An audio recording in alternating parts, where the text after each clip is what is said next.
आप अपने करियर में एज एन एक्टर इतनी सारी फिल्में करते हैं और फिर एक फिल्म आती है जो आप डब करते हो और वो इस तरीके का एक फिनोमिना क्रिएट कर देती है। Obviously I am very very happy. अगर स्क्रीन पे वो चीज़ नहीं होती जो अल्लू अर्जुन जी ने की है या सुकुमार जी ने जिस तरीके से उसको कंसीव किया है, डायरेक्ट किया है, तो आवाज़ क्या कर ली थी। पिछली बार जैसे झुकेगा नहीं था, इस बार तो हाँ। दोनों हाथ से हरगिज झुकेगा नहीं इस साला। पुष्पा फर्स्ट के वक्त कोई एक्सपेक्टेशंस थी ही नहीं, जीरो थी। जब उसकी सेकंड पार्ट की चर्चा चली तो ऑब्वियसली थोड़ा प्रेशर था। क्या कहूँ मैं भी, काफ़ी अनबिलीवेबल सी चीज़ है ये, मेरे लिए भी। पुष्पा को नेशनल खिलाड़ी समझे क्या? इंटरनेशनल है। हाय गाइस, फिल्म व्यूअर में आपका स्वागत है दोस्तों। अगर आप पुष्पा, पुष्पराज, मैं झुकेगा नहीं साला, इस तरह का अगर आप डायलॉग बोल रहे हैं, अगर पुष्पा का फिनोमिना पूरे देश भर में, पूरी दुनिया भर में आप एंजॉय कर रहे हैं और आप देख रहे हैं, तो इस बात के लिए अगर सबसे ज्यादा श्रेय किसी को जाता है तो वो है one of the finest actors we have in Indian cinema and of course the best dubbing artist Shreyas Talpade ji, क्योंकि इन्होंने हिंदी में डबिंग की है और इस फिल्म ने तहलका मचा दिया है। इस वक्त खुद श्रेयस तलपड़ी जी है मेरे साथ और आपको बता दूं, मैं बहुत ही ज्यादा एक्साइटेड था इनसे मिलने के लिए। आई एम डैम श्योर आप भी बहुत ही ज्यादा खुश हो रहे होंगे, एक्साइटेड हो रहे होंगे श्रेयस तलपड़ी जी को देखकर। सबसे पहले श्रेयस, बहुत बहुत स्वागत है आपका फिल्मी फीवर में। क्या कहेंगे, एक फिनोमिना क्रिएट हो चुका है। क्या कहूँ मैं भी, काफ़ी अनबिलीवेबल सी चीज़ है ये, मेरे लिए भी। आप अपने करियर में एज एन एक्टर इतनी सारी फिल्में करते हैं और फिर एक फिल्म आती है जो आप डब करते हो और वो इस तरीके का एक फिनोमिना क्रिएट कर देती है। Obviously I am very very happy.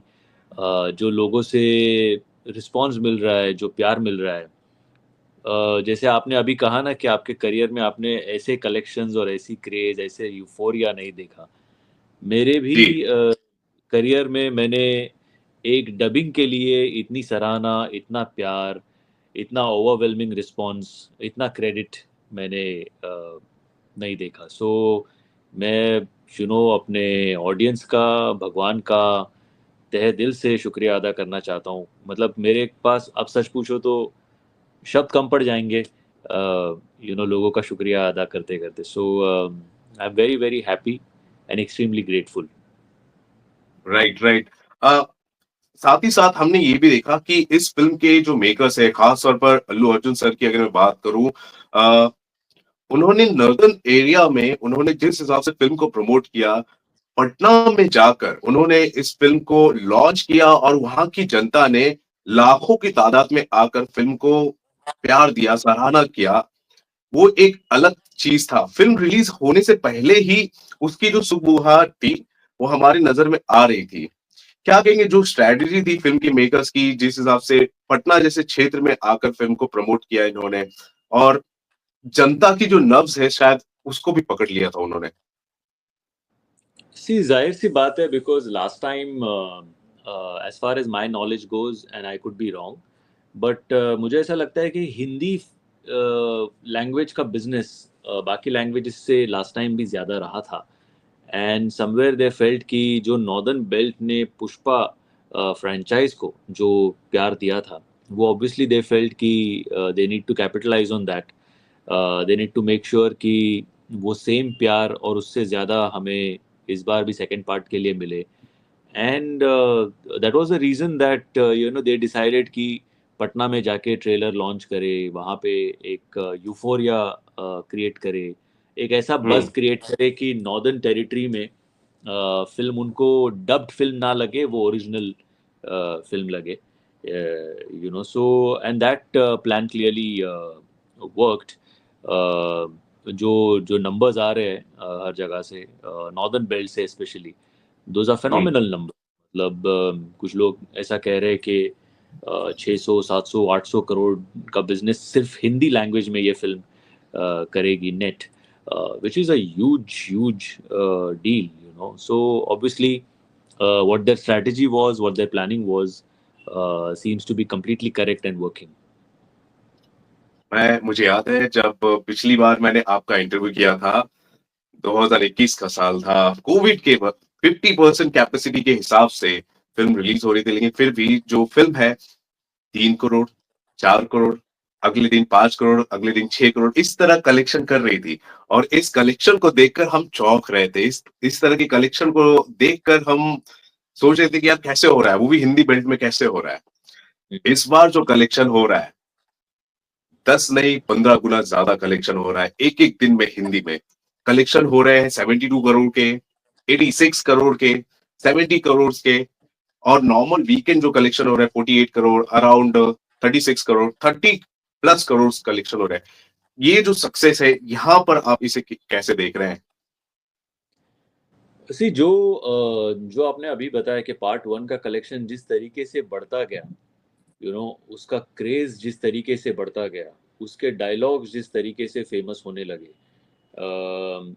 उसके डायलॉग्स के जिस तरीके से मीम्स और रील्स और वीडियोस बनने लगे, ऑब्वियसली दिस वाज एक्सपेक्टेड, कि उसका ओपनिंग एक बम्पर ओपनिंग होगा, ये एक्सपेक्टेड था। बट हर फिल्म का एक लोग ओपनिंग तो बम्पर देते हैं, बट अगर फिल्म अच्छी नहीं हो तो उसके बाद वो कलेक्शंस ड्रॉप होने शुरू होते हैं। पुष्पा 2 के केस में ऐसा हुआ कि लोगों को फिल्म सीक्वल भी इतना पसंद आया कि वो बम्पर ओपनिंग के बाद उसके कलेक्शंस बढ़ते गए, और जो ड्रॉप यूजुअली जो एक्सपेक्टेड रहता है उससे कम ड्रॉप था। एंड इसीलिए वीकडेज पे भी जो 40 करोड़, 50 करोड़, 47 करोड़ ये नंबर्स आ रहे, that is because people loved the second part more than probably the first part. कि जो एक्सपेक्ट कर रहे थे कि पुष्पा के राइज के बाद अब उसका रूल कैसे होगा, तो उनके एक्सपेक्टेशंस पे कहीं ना कहीं वो फिल्म खरी उतरी। एंड इसीलिए जो कलेक्शंस आ रहे हैं वो हमें वैसे दिखाई दे रहे हैं। मुझे याद है आपने पिछली बार कहा था कि जिस हिसाब से आपको इस फिल्म के लिए डब करने के लिए अल्लू सर की आवाज बनने के लिए लाया गया था, वो अपने आप में एक कहानी है और हम सभी को पता है वो कहानी।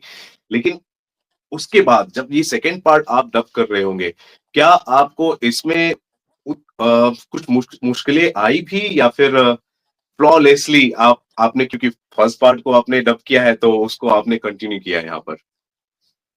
नहीं, मुश्किलें बेसिकली मुश्किलें तो नहीं कहूँगा मैं, बट चैलेंजेस डेफिनेटली रहते हैं कि एक तो बिकॉज आप जब फर्स्ट पार्ट करते हो तो ज़्यादा कुछ एक्सपेक्टेशंस नहीं रहती। एटलीस्ट पुष्पा फर्स्ट के वक्त कोई एक्सपेक्टेशंस थी ही नहीं, ज़ीरो थी।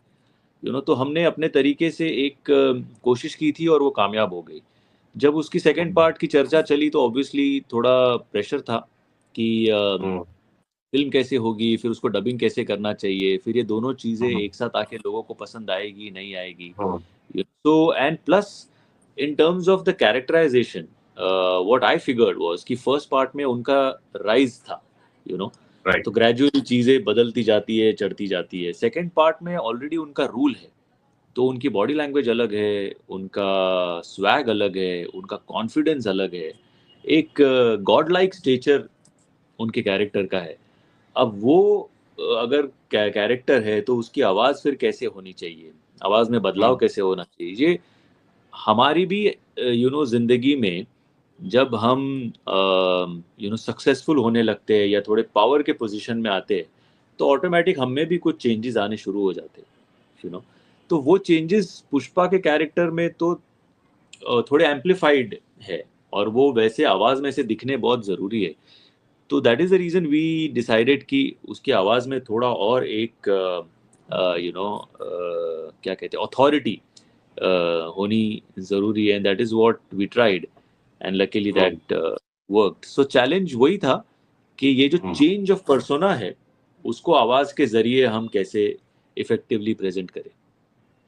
बिल्कुल, वो आवाज के जरिए सर, वो जो फायर है अब वाइल्ड फायर बन चुका है, वो हमें महसूस भी हो रहा है। और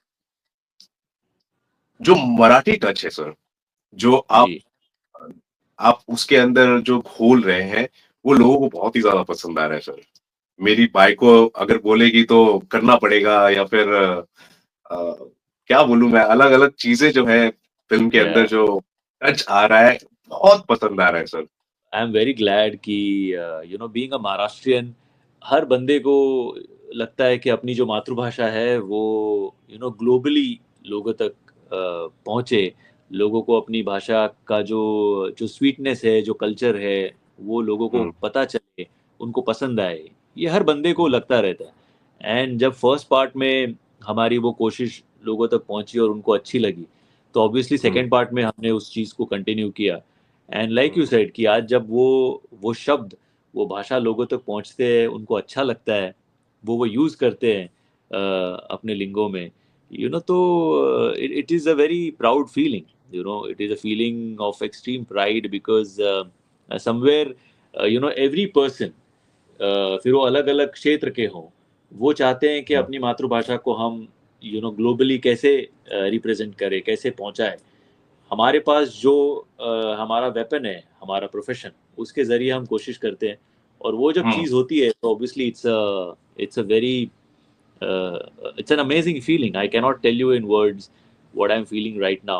Especially, हम्म, जब इस साल मराठी भाषा को एक अभिजात भाषा का दर्जा मिला है, which is, hmm, it is considered more than 2000 years or 2500 years old, an original language, स्वयंभू language.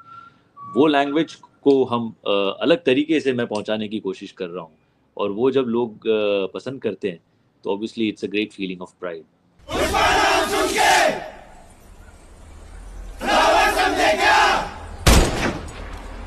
फायर है तू। वाइल्ड फायर है। इस फिल्म को लेकर जो प्यार था इतना ज्यादा बढ़ा कि हमारी गवर्नमेंट ने भी अल्लू अर्जुन सर को नेशनल अवार्ड से नवाजा। जिस एक्टर के लिए आपने सर डब किया है और इतना सराहना मिल रही है, उस पर नेशनल अवार्ड मिल जाए सर, वो फीलिंग कैसी होती है सर आपकी, आपके नजरिए से अगर मैं जानना चाहूँ। नहीं, it's a great feeling. See, because क्या है, आप कहीं ना कहीं आपको लगता है कि मतलब you that that award belongs to me as well, you know and not only me. जिन सारे एक्टर्स ने अलग अलग लैंग्वेजेस में वो फिल्म डब की है, जो जो सारे लोग इस फिल्म से जुड़े हुए हैं, ये अवार्ड हम्म, उन सभी का, not not only the voice actors but every technician, you know hmm, जो director, producer, spot boy, lightman, हर एक बंदे ने जो फिल्म बनाने के लिए मेहनत की है, तो वो अवार्ड वो सबको बिलोंग करता है।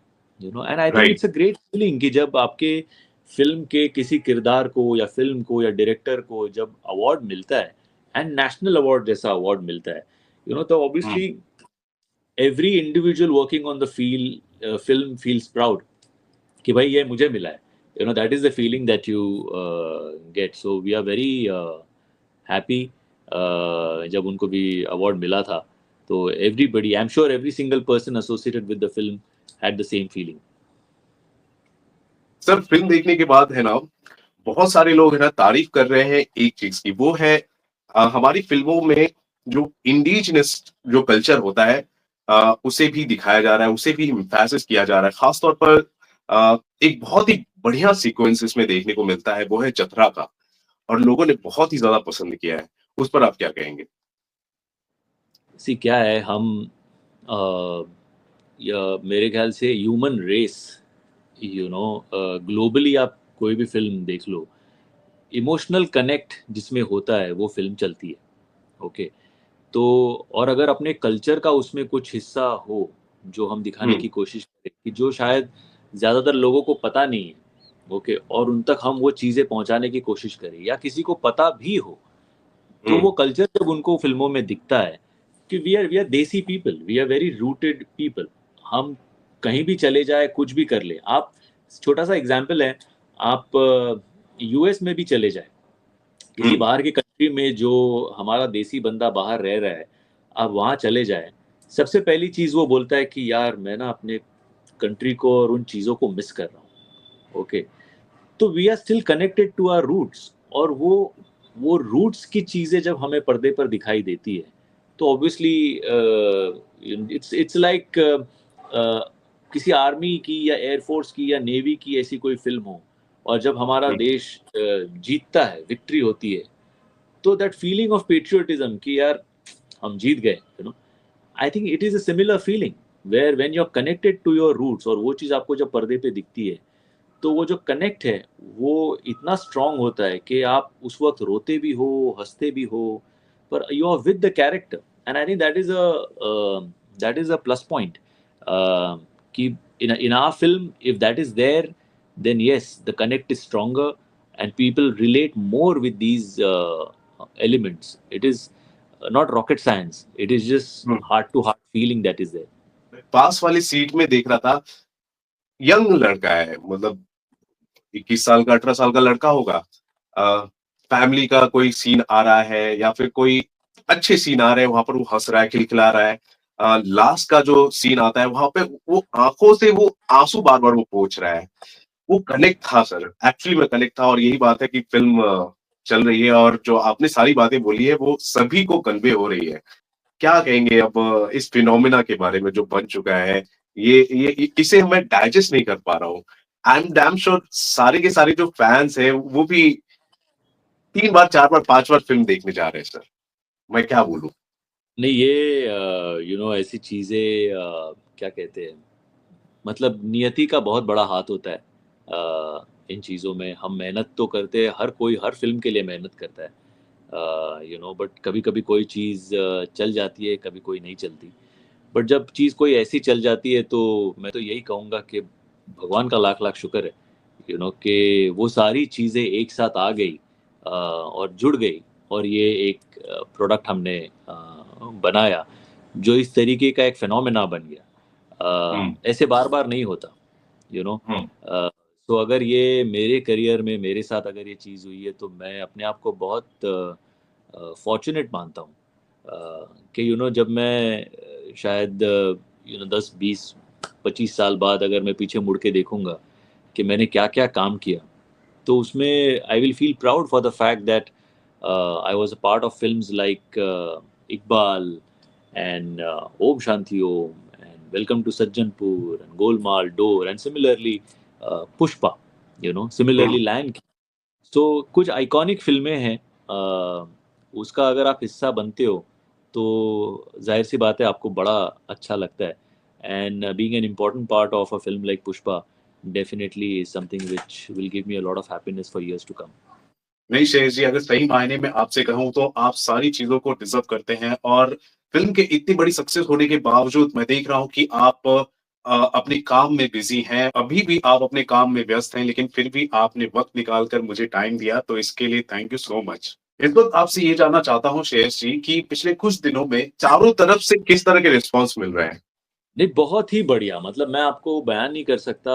जी, फर्स्ट पार्ट में क्या था कि वो धीरे धीरे बढ़ता गया, ऑब्वियसली, और फिर उसके रील्स मीम्स बनते गए। बहुत लोगों को हम्म। फिर भी पता नहीं था कि मैंने उसमें वॉइसिंग की है, बट इस बार ऑब्वियसली ऑलमोस्ट सभी को पता चल गया कि उसमें मेरी आवाज़ है, और जो रिस्पॉन्स आ रहा है इट इज़ क्वाइट अनबिलीवेबल। मतलब कुछ लोग तो ऐसा कह रहे हैं कि यार हमें वहाँ स्क्रीन पे तुम ही दिखाई दे रहे थे, विच विच इज